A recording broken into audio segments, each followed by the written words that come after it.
Mr. Deputy Speaker, before I start, my greetings to my fellow unionists in both sides of the viewing chamber. Thank you for the support. Mr. Deputy Speaker, as unionists, our role is not just to support change, but to ensure that the change works for our workers. With all the discussion so far, there is no doubt that AI brings about new opportunities, new tools, new ways of working, and the potential for better jobs. For the labour movement, an AI transition with no jobless growth must mean three things. First, AI augments workers. It does not replace them wholesale. Two, the productivity gains from AI are reinvested into people, into training, into new industries, into better wages and rural growth. Three, no worker is left to navigate this transition alone. I will speak to each of these in turn. Ensuring productivity gains are shared. Mr. Deputy Speaker, if we are not deliberate, the gains from AI will not be automatically be shared. They will tend to concentrate in firms with the scale and capability to deploy it. The business case for transformation is compelling, and I support the government's announced efforts to support enterprises on this to accelerate their AI adoption so that they can seize new opportunities. However, I call on businesses seeking to grow their pie to be laser-focused on job redesign and training to bring their workers along with them. Here, I must appreciate the many honourable members who have supported this call. Globally, there are warnings that AI could significantly reduce entry-level white-collar jobs in the coming years. Closer to home, DBS Bank has announced plans to reduce its contract and temporary staff by around 4,000 across various markets with the AI adoption. While firms rationalize their workforce's size and skills mix, we must be clear-minded that not all of such rationalization may translate into economic growth that enables our families to thrive, children to flourish, and seniors to enjoy their golden years. Workers are therefore paying attention. They want to know that there are pathways for the gains from AI to benefit workers and not just management and shareholders. Many workplaces are only at the beginning of figuring out what such pathways need to look like and the pitfalls of falling into to provide such pathways.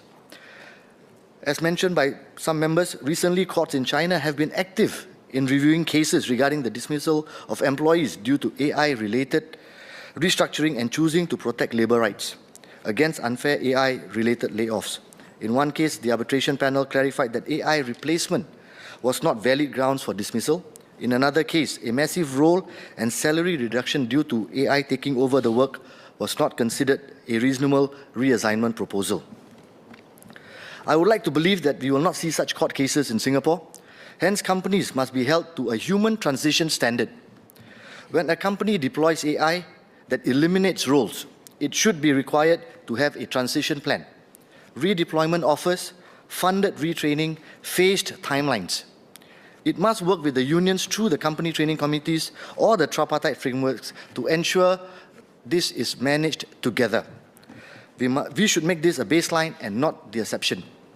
The social contract between employer and employee must evolve alongside technology.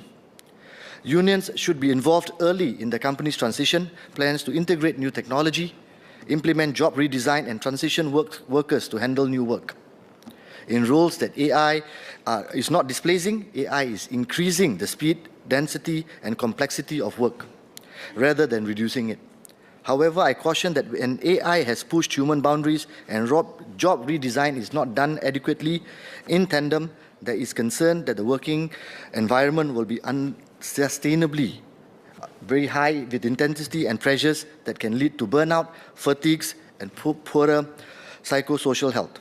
We already see this in many of today's workplaces, especially for PMEs, where work is increasingly outcome-based, and the boundaries between work and personal life are more blurred. AI risks accelerating this trend even further.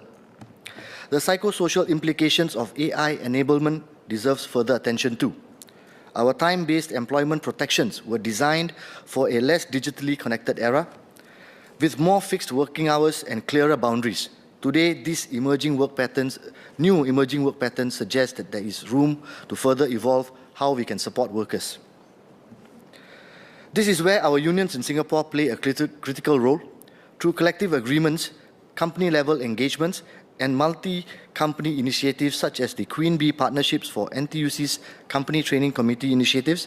Unions ensure that productivity gains are translated into better jobs, better wages, and most importantly, better working conditions, not just higher output and shareholder returns.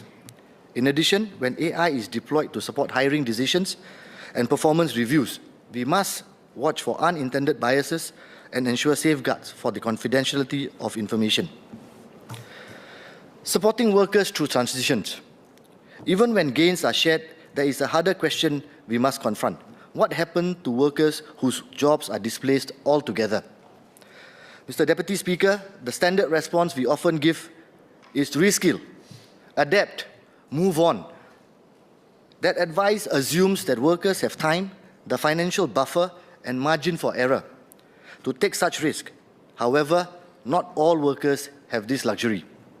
I want to be honest, because vague optimism is a luxury that the displaced cannot afford, and we must make sure the system watches for this. This is especially so for our mid-career and older PMEs. They are workers with mortgages and bills to pay, with children still in school and often elderly parents to take care of. They are not just managing careers, they are carrying entire households. For them, transitions are high stakes. A failed transition is not just a momentary setback, it can mean prolonged unemployment, income loss, and long-term repercussions for their loved ones.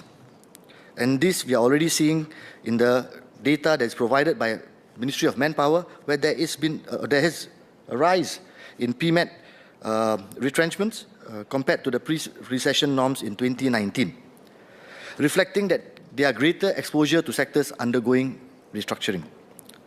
This is where we must go further to support our breadwinners and their families, ensuring that reskilling leads to real job outcomes, the transitions are supported, and that pathways to good jobs are clear, especially for those making mid-career shifts. Instead of welfare, we have workfare. And instead of minimum wages, progressive wage models for key segments of our workforce, for the AI era, we seek better support for our PME job seekers. We must continue close monitoring of those who applied for job seeker support and help them bounce back as soon as possible for the next better job. Mr. Deputy Speaker, giving workers a genuine voice in AI adoption, where the first two pillars of sharing gains and supporting transitions cannot happen without the third. Giving workers a genuine voice in how AI enters their workforces is equally important. Across advanced economies, one principle is becoming clear. Workers' voice must be part of how technology reshapes work. In countries like Belgium, unions and employers are already working together to establish norms around after hours, communications, workload, and staffing. In Singapore, we have a strong foundation in our tripartite model. But as a unionist, I want to make a broader point. If we are serious about ensuring AI is used fairly and that gains from AI-driven transformation reach workers, then we must welcome unions to represent PMEs who are most vulnerable in the AI era. PMEs are not a monolithic group, an engineer in aerospace, a financial analyst in banking, a project manager in the tech phase. Very different environments, and they go through very different impacts of AI transformations. Unions are able to shape workplace norms from ground up in a targeted manner that recognizes the diversity. Hence, employers should consider allowing unions to represent PMEs. The mechanism for having the workers' voice at the table is already here. It is the Company Training Committee. Through the CTC, unions work directly with management to chart out transformation roadmaps, redesign jobs, and upskill workers, so that no one is left behind when a company transforms. Let me just give one example. SBS Transit, with the support from the National Transport Workers Union and the CTC grant, overhauled its bus maintenance operations using AI. The company implemented AI-powered diagnostic systems for predictive maintenance, and instead of cutting jobs, it created a new diagnostic expert career scheme for over 50 workers. Such examples must be amplified, and more employers should do such things. We must continue to leverage this to support workers and enterprises in the AI transition. More recently, NTUC is partnering global technology leaders like Amazon Web Services and Huawei to equip 100,000 workers and 100 enterprises with AI skills through the CTC ecosystem. At the individual level, union members can also tap on union support for up to half of the subscription fees for AI models. This is in addition to the 6-month subscription provided through the government. I hope more leading MNCs can work with our unions to provide more training and uplift the AI skills of workers for our collective future. In conclusion, Mr. Deputy Speaker, I call for Singapore to move forward in these areas. First, on sharing gains, we must ensure that as enterprises transform with AI, the gains are shared with workers through fair wages, better working conditions, and clearer norms around work intensity, including expectations on after working hours, communications, and responsiveness. They must be calibrated to our Singapore context, but clear in intent. Second, in supporting transitions, we must strengthen how we support workers through the AI transition by ensuring that AI enables enterprises to unlock new growth, that training leads to real job opportunities, that reskilling is twined with job redesign, and that workers are not left to navigate these changes on their own. Third, giving workers voice. Workers and their unions must be engaged early when AI is introduced into the workplaces, not just on hiring and other employment decisions, but on how AI changes job scope, workflows, and performance expectations. This means welcoming unions' ability to represent PMEs and scaling mechanisms like the CTC so that worker voice is embedded in every transformation journey. An AI transition with no jobless growth is not a slogan. It is a commitment that growth should mean something to everyone, not just those on the top of the economic pyramid, but to the nurse, the teacher, the logistics worker, the small business owner, the young person entering the workforce for the very first time. They are not footnotes in the story of technological progress. They are the reasons progress should matter at all. These are not competing priorities. They go hand in hand, and we are standing at one of those rare inflection points in history where choices we make today will echo for the next generations. This is where the tripartite partners must deliver, must make this happen, and this is also what I hope this House will help us deliver. I strongly support the motion. Thank you, Deputy Speaker.